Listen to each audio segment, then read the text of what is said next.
Office has called on Thailand to amend its lèse majesté law being used against the protesting Thai activists. The royal law has been used to put more than 35 activists behind the bar, including students as young as 16.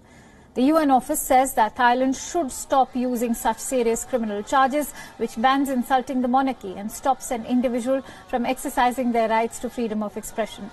According to the law, it is illegal to defame, insult or threaten the king, queen or the regent. Those found guilty under the royal insult law can face 3 to 15 years in prison. The UN says that these laws violate the freedom of expression in the country.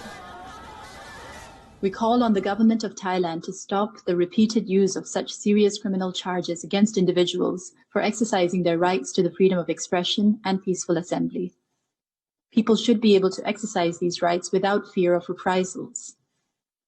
The UN Human Rights Committee has found that the detention of individuals solely for exercising the right to freedom of expression or other human rights constitutes arbitrary arrest or detention.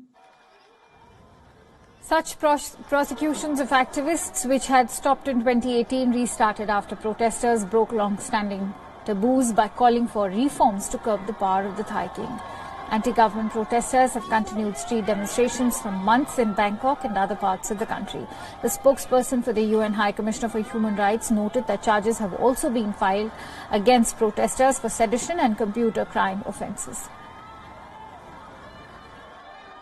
We also remain concerned that other serious criminal charges are being filed against protesters engaged in peaceful protests in recent months, including charges of sedition and offences under the Computer Crime Act.